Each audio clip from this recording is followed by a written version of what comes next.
Ito pong pangyayaring ito, tututukan natin at sana talagang kayo ay manindigan at itigil na itong panggigipit. Sabi ni Jennifer, tuwang-tuwa si Ontiveros. Alam niyo kung nasaan si Ontiveros? Nandito siya sa Amerika ngayon. Nagpapakasaya siya. Okay? Shoutout sa friend ko, si Helen. Actually, nag-send siya sa akin ng ni Ontiveros. Ayan may town hall meeting dito sa Artesia, California. Anong date nito? June 14. Ayan si Ontiveros, mga palangga. Oh. But anyway, ayan. Ayan siya. Meeting, town hall, okay? But anyway, join, meet and greet Filipino-American elected officials on June 14. Nandito si Ontiveros. Nakita ninyo? Nag-i-enjoy sila sa pera ninyo. Kapag recess, break sa Senado, yung mga nayumpak na mga kongresista at senador ay lumilipad sa iba't ibang bansa, ini-enjoy nila yung pera ninyo habang kayo ay nabubulok sa kahirapan, habang kayo ay ginigipit, mga palangga. Sabi ni Teresita Factora, nagpo-provoke sila para kung magkagulo, gagawa sila ng ibang plano. Tama ka, palangga. That's good observation. Ipo-provoke nila. Tapos let's say meron doon mga hot temper na isa sa mga member, babalik ta rin nila ngayon yan. Ganyan ang mga mafia. Kung kailangan lumunok sila ng mga holy water, magpanggap na santo sila para baliktarin ang mga taong nagsasabi ng katotohanan, yan po ang ginagawa nila. So, tama ka, Teresita. Pwede talagang ma-provoke. Sige, may mga taga Davao ba dito? Nakikita niyo ba ngayon? O maybe mga members na nanonood?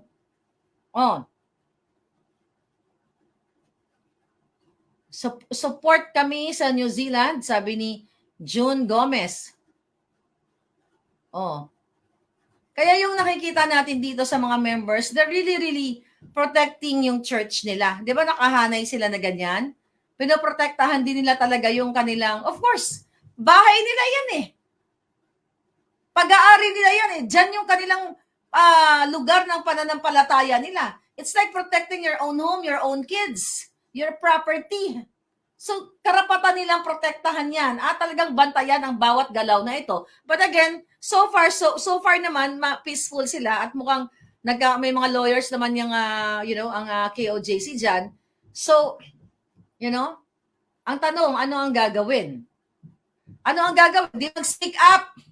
Bakit ang tanong mo, Ray? Ang tanong, ano ang gagawin nyo? Ano ka? Taga saan ka ba? Hindi ka ba Pilipino?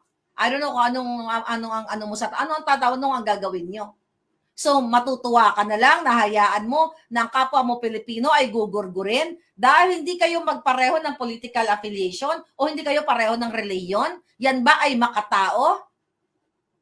Tanungin mo ang sarili mo, tanungin niyo ang sarili ninyo. So, matutuwa kayo kapag may napapahamak? Natutuwa kayo pag may nagugurgor? Sabi ni Agnes, wala na akong tiwala sa PNP. Hindi naman lahat. May matitino pa namang PNP na mga polis. This is the most notorious administration ever. Sabi ni Noy Fermase. Diba, hindi pwede yung sasabihin, ay buti nga sa inyo. Bakit? Nasaan ba kayong planeta? Para wala kayong concern sa bayan ninyo. Kung tutusin, ako nga magagaganyan eh. Pakialam ko dyan sa Pilipinas, I'm doing good here, andito ako sa Amerika. Pero hindi ako traidor na katulad ninyo na walang pagmamahal at hindi ako bangag na matutuwa sa panggigipit na ginagawa ng bangag na administrasyon na ito. Kung tayo nga naaawa sa ibang mga lahi, naaawa tayo dito, no? Yung mga undocumented na tumatawid sa border, bit-bit ang kanilang mga anak na gusto nila magkaroon ng greener pasture, na magandang buhay. Pag nanonood ako yan, naaawa ako dyan. Pero definitely, lumalabag din sila sa batas. But bilang isang tao, nararamdaman mo yung awa. Hindi ito dahil, this is not about kung anong lahi mo eh. Yung emotional, capabilities to feel kung ano yung malungkot na nararanasan ng iyong kapwa. How much more ngayon? Diyan, yan ngayon yung nakikita ninyong pagigipit. So wala kayong pakialam bilang isang Pilipino kasi hindi naman ako kabahagi ng KOJC. Hindi naman ako Katoliko, iba relihiyon kayo. Bala kayo, magsabungan kayo dyan, maggurguran kayo. Ganyan ba klase ang pag-iisip ninyo? My God, mga kababayan, kung ganyan kayo mag-isip, good luck sa inyong pamilya o ano na lang ituturo nyo sa inyong mga anak. Na matutuwa tayo, anak, palakpakan natin, hayaan natin sila maggurguran dyan. Kasi hindi naman tayo kabilang sa kanilang congregation eh. Hayaan mo sila, magbangbangan sila. Ganyan ba?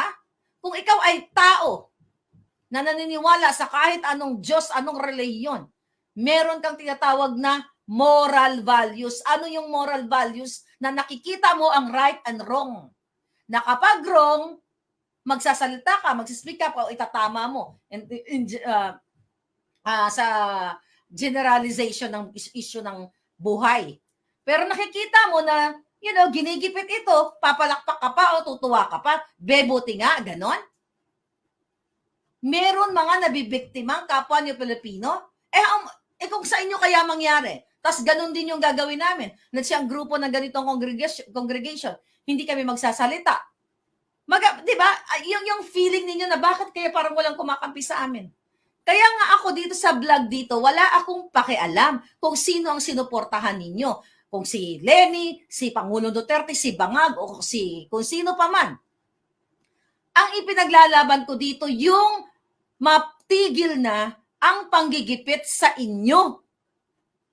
Matigil na ang araw-araw na natitigi na mga Pilipino sa ospital na hindi minsan kadalasan binabastos ng mga tiwaling doktor na kapag pumunta ka sa ospital dahil mahirap ka, di ba, tinatanggihan ka, pero yung 90 billion sa PhilHealth ay kakamkamin o kinamkam na ng gobyerno ni Kuting. See that? Yun yung pinaglalaban ko, na yung karapatan ninyong magamot kahit wala kayong pera. Karapatan ninyo na kahit ikaw ay pulubi, bibigyan ka ng dignidad ng mga nanunungkulan sa mga ospital o sa ngayon ng gobyerno na tratuhin ka bilang tao, hindi base lamang sa pulubi ka, na kapag ang kawatan naman na mga politiko ay pumunta sila sa mga hospitals, but definitely private hospitals yan, ginodiyos nila.